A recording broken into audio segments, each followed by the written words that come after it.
Hey guys, how's it going? Welcome to Spirits and Screams. Welcome to Spirits and Screams.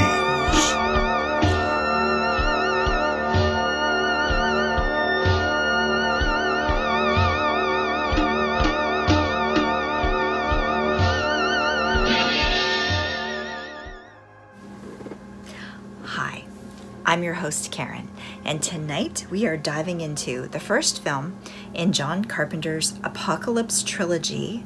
That would be The Thing from 1982. A horror sci-fi masterpiece, in my opinion. It's got a star-studded cast, amazing practical effects, a really scary story, and it's one of my top favorite films. So let's dive right in. So right up front, I'm gonna say this review will have spoilers, and if that's not cool, just click off now, go watch the movie, and come back and we'll chat about it like usual. I love this movie. I've watched it so many times, but I love it every single time even more. I loved it back in the day, and I like it even now. And if you haven't seen it in a while, give it a rewatch because it really holds up. It's a lot of fun. I just want to say, first off, I love the opening credits and title of this film. The way that they chose the font and the score that they used and the way that they animated it and put it together is just amazing to me. The fact that it's set in this really isolated place in Antarctica in the snow is incredible to me. I just love the stillness of it. I love the look. I'm a real nature kind of girl. I love going hiking and stuff like that. I'd love to travel there one day. Even though I know it wasn't filmed there, it was filmed in other places as well as on set. The idea of it and the look of it is still very cool. It really appealed to me from the get-go. So we've got this group of researchers that are stationed at this camp in the middle of the Antarctic, completely isolated, very cold, very cut off from everything. And they're working away, and suddenly this dog comes running at high speed towards the camp, chased by a helicopter that's flying very low and shooting at the dog. And then the helicopter explodes, and the dog keeps running into the camp. Very, very tense opening scene. Very, very tense. It starts off right away. You get this hit of it being really calm and quiet, and then all this chaos starts to happen. And it just keeps going on and on from there. It's really interesting to me at the time that critics and viewers didn't really warm up to this movie. They didn't really like it at the start. But it was at a time in 1982 when another film was out, and this is one of the reasons I think that it didn't do as well at the box office. And that movie was E.T., and that one was just a smash hit. But Steven Spielberg was really kind of hot at that time, and it was really a different kind of a film. It just had a different warm, homey, family kind of vibe going for it, and I think it kicked this one out of the park, which is a real shame because I think this one's a real gem. In any case, John Carpenter felt that that was likely the reason why it flopped. And there were other reasons that I'll talk about later, but he's probably not wrong. I remember back then E.T. being a really huge film and not really hearing much about this one. But I'm so glad that it's got a huge cult following now, and a lot of people have checked it out and watch it and rewatch it and are still talking about it, because I think that's really, really cool. It really should be. It has some really innovative stuff in it, and it's very artistic. It's very well done. And I gotta say, the cast is incredible. It's a big cast too, but a lot of the people I remember back in the day watching and knowing a lot of them. They're just such great actors that the little bit of character development that we get, because we don't get a lot of backstory or why they're there, but even that little bit, because they're such good actors, you connect and warm up to them really quickly and can follow the story. For me, I'm not like a lot of other people. When I watch a movie, if the characters blend together and I don't get a lot of info about them, I can't follow stuff. I forget names really quickly. I forget who's who. I confuse people, and then I'm kind of lost in a story, and I end up having to watch it a few times.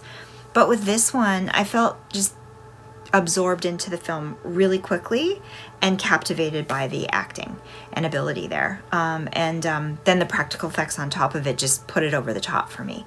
But I really, really thought that was good about it. I know there's been some criticism about, that there's not much of a story there, that we don't know why they're there and it's not realistic. But I just think because the actors are so good and work so well together, it was fine. Totally fine. I mean, I love Kurt Russell. I think he's amazing. Wilford Brimley, come on. Charles Hallahan, Richard Masur, Donald Moffat. I mean, come on. This is incredible. I just love this film. I'm so glad I was around back then to be able to enjoy these people, these actors. And they so many other films that were so amazing too. John Carpenter, the good stuff in his life and his career, meeting all of these people and getting to work with them must be really amazing. It'd be cool just to sit down and chat with him just about that stuff from back in the day, the people he got to work with and that kind of thing. I'm sure some people weren't so nice, but still pretty amazing to see that talent on the screen and be able to work with that, put that together. It's very inspiring, I'm sure, to young upcoming filmmakers. All right, back to the story. They quickly realized this helicopter was Norwegian and that there were 2 people on board and both were killed. The dog runs into the station. They're thinking things are kind of weird. So Kurt and this other guy decide they need to take the helicopter out and go fly around and see what's going on here because that's kind of strange. They end up finding a station nearby where these guys were obviously working, and they poke around and start digging up stuff. I think they find some videotape, and they also find this huge spaceship that's buried under the ice, under the snow, much like the movie The Thing from Another World. Same kind of deal.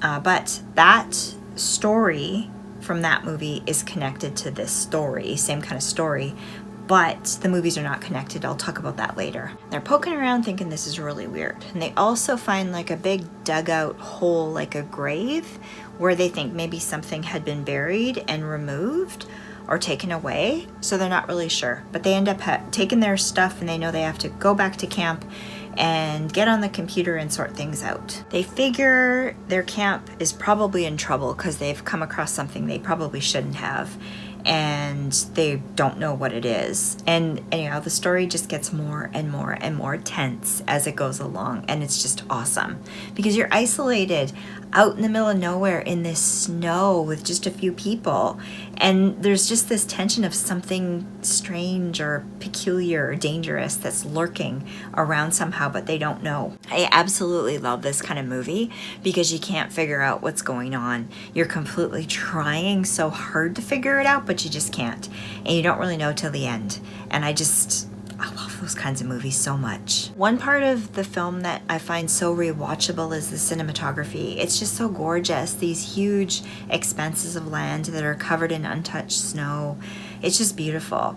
And like I was telling you, it wasn't filmed in the Antarctic. It was actually filmed in the Arctic, as well as British Columbia, Canada, my home. And so that's very cool too, that they filmed it here. Would have been neat to be around when they were filming here at that time. I wasn't, but it would have been cool to see that. It was also filmed on a set in Hollywood, in a snow chamber kind of thing, where they could do some of the closer shots of stuff to make it look like it was cold and snowy and that kind of thing, and they could do some of the other stuff. But also very fun and incredible, the life of actors, I think, especially when they get to do stuff like this. So the dog that ran into their camp, he's just kind of like mysteriously walking around from room to room as though he's aware of everything, and he's looking around and checking stuff out. And apparently this dog was just a super cool dog, and he was really smart, and he was just like that. He was just like a good little actor, you know. I just love that. I love animals so much in films. Unfortunately, some bad things happen. If you don't like that, you obviously won't want to watch this film, but it's very make-believe. It's not real. And there's a purpose to the story kind of thing. So, but he was so cool. I just wish I could have met that dog too. When Kurt and his sidekick get back to the camp, they basically say, look, we gotta lock up this dog because we don't know what the hell's going on here. So they throw him in this caged room, a dark room inside with the other sled dogs. The way the dogs react to him and how he is so tense. So very tense. You know something's gonna happen, and it does. So the guy that's handling the dogs, he loves the dog so much, and he puts the dog in with him, walks away. The dog, the alien dog, it becomes very controlling, like a leader, and the other dogs become very submissive to him and kind of like watching him but sitting far away from him. Super duper creepy because you know something's coming. Okay, and this is bringing me to my favorite scene in the movie. So the dog is, like I said, an alien. As an alien inside of it. And the aliens, what happens is they're hiding and they're nourishing themselves and traveling through host to host. So people and animals, that kind of thing. And they can actually become inside of that person, and the person can still act like themselves. So it's really hard to detect where they are, which makes it really scary.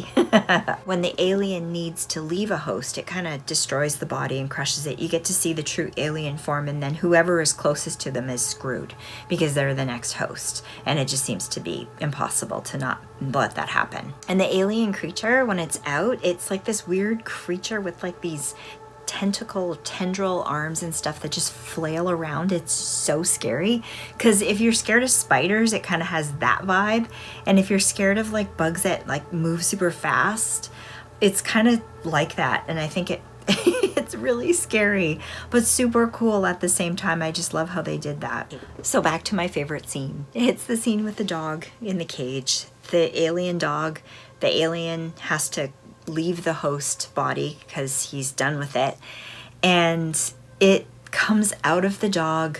All the other dogs slowly are becoming terrified and upset and antsy, and it comes out of it, and there's tentacles flying all over the place, and you hear this weird sounds, and the dogs are whimpering to the point where they're screaming because they're locked in this cage with this dog. I don't know why I like this scene so much, but I do, because it's so scary. The person that was looking after the dogs, of course, comes running up and tries to stop things, and then, you know, we don't really know what happens after that kind of thing. But obviously he's being transported into, you know, the next host as we go. So scary and so well done. The effects are so good. It's gross and scary all at the same time. It really reminds me of the movie The Fly, one of my favorite movies of all time. Love Jeff Goldblum, my favorite actor of all time. But it kind of reminds me of that, and I love that movie too. But yeah, so scary and so gross. So good. So a young Rob Bottin did the practical effects for this film at 22 years old. Like, what talent, man. So well done. I really love this style of practical effects. I always talk about that in my movie reviews. Much prefer this to CGI. Although some CGI is okay, I can tolerate it, but I just love this stuff so much better. To me, that's the way to go with movies. And so talented. He did all of this stuff, and a little bit of help he had, but still, man, how amazing. And it still holds up today. It doesn't look hokey to me at all.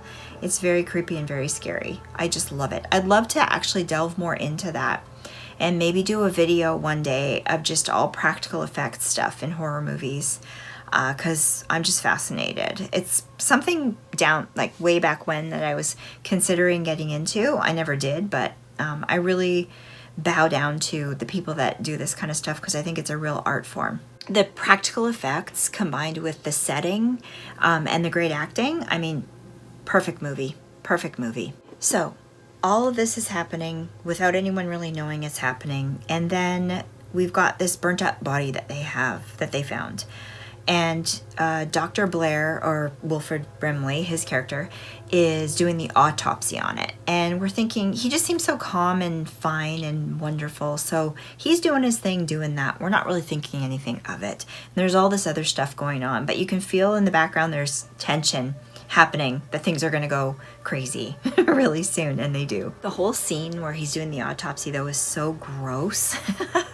But it just didn't bother him because apparently he grew up on a farm, and it's just something natural to him that he saw all the time, and it just didn't faze him. But it's so gross to watch on the film, but I really like it. I'm not super a big fan of like gory stuff like that, body horror, that kind of thing, but I kind of like this movie though for that. And as he's doing the autopsy, he's inputting data into the computer, and it's really neat because the computers are super old school, and it flashes me back to my high school years, you know, data processing and whatnot. I find it really, really cool. That's a really fun part. I love movies that are everlasting because you get a little piece of that time period that everyone can enjoy. Like even my daughter and people that are younger can rewatch this and kind of see what things were actually like back then. And things have changed a lot since then. So in case you don't know about that stuff, because you weren't around when there was computers like that, all the data he would input into the computer would process. And so he would type questions and it would type out on the screen of questions he had about this, and the computer would put together all of the info that it had and come back with answers and type out the answers for him, so he could kind of do his thinking and his research like that. We had to do a lot of thinking ourselves with the data that we had back in the day. There was no AI and there was no Google and all that kind of stuff, so it was very, very different. But it really flashes me back, and it's kind of funny because it just doesn't seem like it was that long ago that that's how things were, but it was. So I love reliving that. And this is also a great filming technique because it's a way of relaying information to the audience in a different format. We're getting to see things typed across the screen, and it kind of, because you have to read it, the tension builds as you wait for the answers to pop up on the screen. And it adds kind of depth and a different flavor to the film than just having somebody explain things to us like we're stupid, you know? So I kind of like that. I love that about science fiction movies and horror movies. When they do things like that, it just makes it more interactive, more interesting. I love subtitled foreign films as well. I find them, it just puts things on a different level, and it helps me to experience the movie through all of my senses rather than just watching it or listening to it. I love that.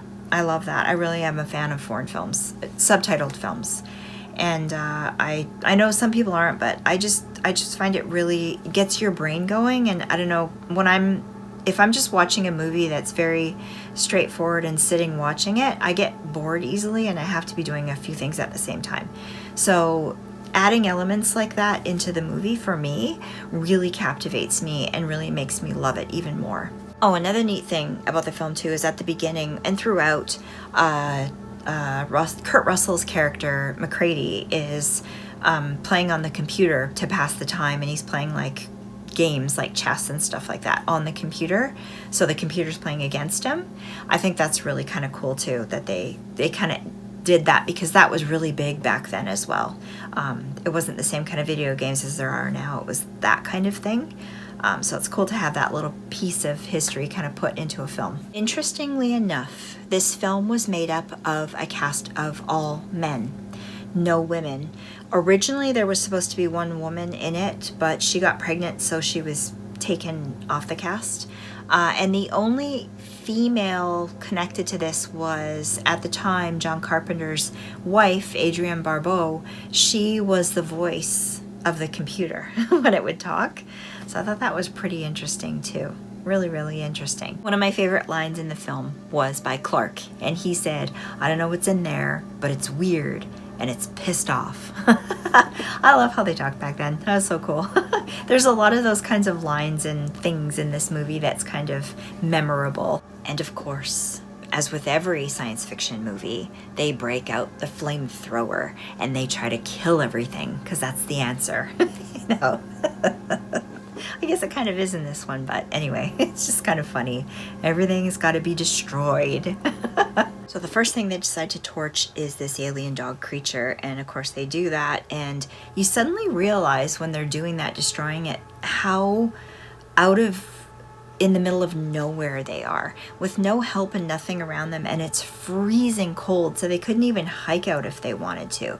They're really stuck, and it really adds to that claustrophobic tension, you know, that they're stuck out there and there's nothing that they can do, and there's no one's going to help them if things go really wrong, and how every single move they make is very important. And that's when the tension starts to really build amongst the characters, because of course when that happens, someone takes lead and everybody else is sort of questioning the lead and what they should do, and the bickering and the fighting starts. And it's just like you can't, if you were in there, you can't just like walk away and get away from it. You're kind of stuck. You have to face it and go through it, and it might mean not making it out of it, you know? And then there's that idea of, if there is some kind of alien weird creature here, we probably need to destroy it, get rid of it, even if it means at our expense, because it will save the rest of the world. It's just such a great story, such a great epic story. So we've got this essentially invisible alien creature that's kind of floating from host to host, and they can't catch her to do anything about it, but they know they have to.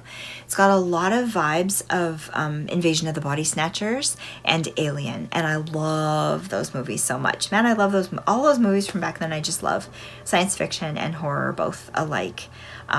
Such great films, such a great story. And it's so cool of all of these films, they could take them in such different directions that it wasn't just kind of redoing the same old thing over and over again, which seems to happen a lot nowadays.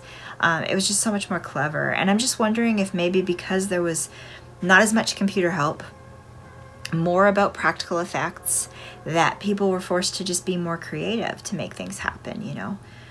Much different than today. It's almost like it's maybe too easy to do things nowadays. So we just keep cranking out the same stuff. But anyway, just a thought. So they're trying to figure out a plan of attack and how to stay alive, what to do. And as they're doing that, people are being kind of killed off one by one. So, as I told you, this Apocalypse trilogy that John Carpenter created had 2 other films. This was the first film, The Thing. Then there was Prince of Darkness, which I already reviewed last time, and In the Mouth of Madness, which I will do next. 3 amazing films. I just adore them. I have them in my collection. I highly recommend that you watch all 3 of them because I think they're amazing. I even recommend that you watch The Thing from Another World because it's pretty cool too. It's different, but it's pretty cool too to see all of them, to get a feel for it. I'm thinking I probably need to read the book too, because there's a book that stems from all of this. Okay, so I said there were some other reasons that were likely for why this film didn't do as well back in the day.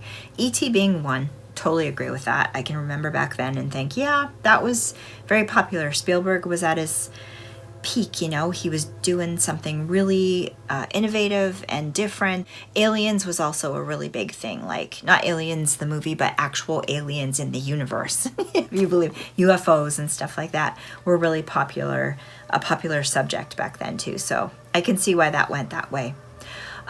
It was also, this film, criticized for being anti-authoritarian and having too severe of like gross practical effects, too graphic, and it was criticized for that. Totally, I get that too. I could see that. It wasn't for everybody, because back then we could watch everything, right? We didn't have all of these sort of like genres and subgenres and groups of communities of people that watch certain kinds of movies. There weren't as many movies out as there are now. And we all, if you loved movies, you watched movies. So you'd watch Bambi one week, and then the next week you'd watch The Exorcist, and then the week after you'd watch The Thing. You know, that's just how it was. So when stuff came out, it was much more shocking in your face because people weren't expecting it. And that could have been a large reason why a lot of people didn't end up watching it too. But in my opinion, anti-authoritarian and gross, disgusting practical effects and stuff, come on, that makes for an amazing movie. That's an awesome horror movie. Another thing would have been that you don't get a big backstory from who these people are and why they're there and what they're doing and how they're able to destroy very expensive equipment on a whim because they're thinking they're going to kill these creatures or whatever they are. It's like, who's running the show? What's happening here? It's a little bit vague that way, but I like that because then it leaves things open and I can kind of think about the story myself in my own head. It's not spelled out for me in a way that I'm either going to love it or hate it. I can create whatever world I want within this film, and I love that. I think that's really cool. But I could see some people getting pissed off and thinking, no, I need to know where these people come from, why they're there, and who's paying them. In my mind, I just think they're, maybe they were hired by somebody to do this job, to do something, to research something out there in the Antarctic, to keep tabs on things, levels of things, chemicals, that kind of stuff. And maybe largely funded stuff themselves. Maybe a lot of the equipment was their own that they brought there and they were using. So I don't know. That's just how I took it and didn't take it too seriously. You get so caught up in the acting, the characters, them fending for their lives and figuring out who's next and what practical effects are going to come up and all of that I kind of put the other stuff out of my head, and it didn't bother me that much. Even the ending's very kind of open-ended. You're not really sure if it's a good or a bad ending, but I like that because then it continues on in your mind and you want to rewatch it again and you want more. I think that's good in a movie, especially this one. And to me, a movie like E.T., which was much more well-rounded and much more nice, and heartfelt, it was really good back in the day. I loved that movie, don't get me wrong, but it's not something that I revisit very often as the years have gone on. I don't care for it. I mean, maybe if my daughter wants to see it for the first time, we can check it out, but I just don't, it's not something that I want to watch again and dissect and figure out and that kind of thing. I've kind of seen it and that's good enough for me. But this one, I love revisiting this movie.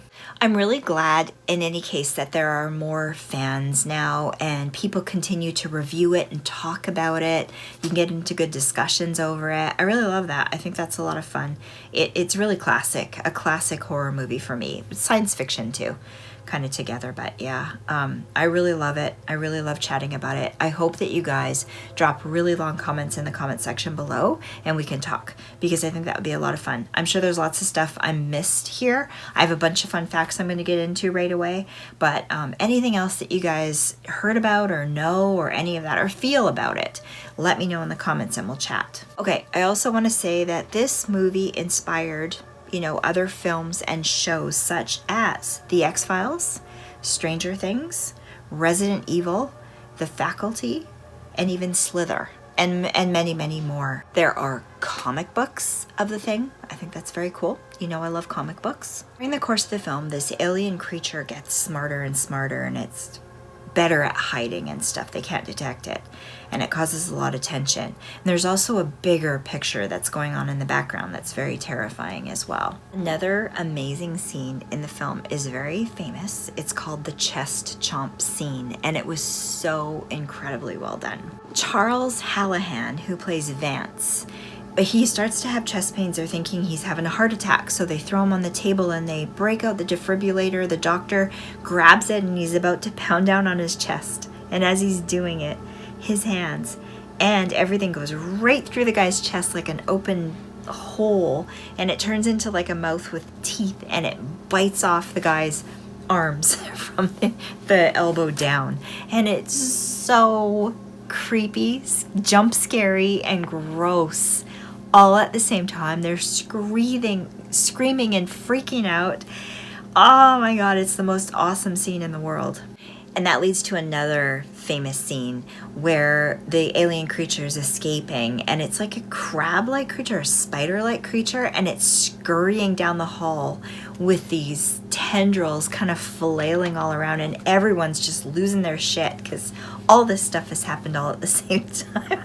It's so good. Oh my god. I'm sure you've seen that spider-like creature in clips or in video posts or stuff like that, but such a good movie, and it totally gives me Alien vibes. It really makes it scary when you start thinking about the fact that they're out in the middle of nowhere, super isolated, and that thing's like running around. Really, really scary.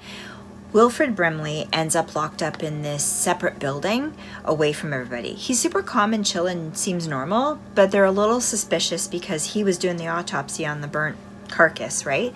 So they're thinking there could be something wrong with him. They're not really sure. They're kind of suspicious. They're getting a vibe. So they lock him away. But it's really sad because he keeps pleading for them to like let him out. Don't make him stay there. But he's stuck there anyways. So they kind of forget about him, check on him every now and then, and they're focused on each other because they're starting to get really suspicious of who's got the alien inside of them now. We need to figure it out. So what ends up happening, McCready ends up working together. They tie up everybody, and everybody has to give a sample of their blood on a petri dish so that they can test it, because they found that fire affects this thing, right? So they get the petri dish, they hold a flame to it, and if the blood doesn't react, then the alien's not in that person and that person's safe. And they go one by one through the people, and they get down to it, and there's a lot of tension and arguing going on. And there's one character that they just become super suspicious of him, but it ends up he doesn't have the alien in him, but they just build that tension through that story to make it look like that there's something bad's going to happen with him. And then it ends up being the quiet guy on the side that is the one that has the alien in him. Not this guy, but very tense. McCready, Kurt Russell, and Donald Moffat, who played Gary, they kind of go head to head and fight, but Gary doesn't end up having anything in him. The testosterone starts going, but there's this big kind of argument between them, and it's kind of making everyone around them nervous because people are tied up and they don't know where this creature is, and it's very, very scary. And that leads to the next scene, which is really cool. The guy that was quiet, they hold the fire up to his blood, and the thing reacts, and there's like all this freak out and tension, and poor Gary's still tied to the chair. Stuck there. It's like he's not even doing anything wrong, and he's going to end up getting infected because he's stuck there. And Gary says a funny line too that I liked. He says, "I'd rather not spend the rest of the winter tied to this fucking couch." I love that. Love how they talked back then. You don't hear that very often nowadays in movies. All right, now all that goes down and everything's kind of a little bit less tense, but still tense. They go check on Wilford Brimley, and you know what? He's the alien guy, and he's been secretly down in the basement building this huge spacecraft for these alien creatures and taken over, and there ends up being this big battle between all of them. And this huge alien creature ends up coming out of Wilford Brimley. Yeah, really sad. I love Wilford Brimley. He was so amazing. Anyway, McCready and Childs is played by Keith David, who is really cool. He was in this too. The two of them together are kind of the last two left, and they know they're in the middle of nowhere and things are super bad and they might not make it, but they know they have to torch and blow up this place because they're thinking that's the only hope to completely get rid of it so it doesn't take over the world, and then just hope that on some weird chance they'll survive until people find them or something from the explosion, or something will happen that'll work out. And then they do that and it kind of ends, and you're kind of relieved that they blew up the alien and the spaceship and all that. But then you're left to wonder, do one of the two of them have the alien creature in them now? Is the alien creature still running around? Are they going to get rescued? Will they die? All that kind of thing. And it just kind of ends with them sitting in the snow. It's just such a great, great film. I can't say enough good things about it. So much fun. If you guys haven't seen it, I hope you check it out. Rewatch it again because it's worth the rewatch. It really is. I've done that recently and I really enjoyed it. Let me know all of your thoughts in the comments below, and any other things that you can tell me about it as well. Okay, now I've got some fun facts. So when Kurt Russell was doing the dynamite scene where they blew up the place, he didn't know what he was doing and he nearly blew himself up in real. Can you imagine that? Imagine being without him. We would have missed out on a lot of movies with him. This film and the 1952 film, The Thing from Another World, are not connected together. This is not a remake of that film or anything like that. They were both inspired by the same novella called Who Goes There, which was written by John W. Campbell under the pseudonym Don A. Stewart. So they took elements of the book and made their own films, but John Carpenter swears they're not connected at all. Rob Bottin created the special effects for this film at age 22, but he did get the help of Stan Winston for some of it because it was quite a big project to be taking on at that age. But that's kind of not known. It's just kind of, he just helped him out just because, like I said, I really love to do a video on practical effects in horror films and science fiction movies and stuff. I think it'd be so interesting to delve into that. It probably would end up being like an hour-long documentary style video though, I think, if I got into it. But one day, maybe I'll do that. In the chest chomp scene, Rob Bottin used a double amputee as the doctor's part to make it look like his arms were being bitten off. That scene is so good. It's just so good. It's so creative and so different. At the beginning of the film, when the pilots are yelling at the people about the dog, the helicopter's flying low enough that you can hear them. There are no subtitles, which is a really good thing, because if there had been, it would have spoiled the whole movie. Because they were basically yelling out that the dog is an alien, you know, to be aware, be careful, kill the dog's an alien. And so we would have known right from the get-go what was happening. So good thing we didn't know that. Dog in the film was so gorgeous and so smart. His name was Jed, I believe.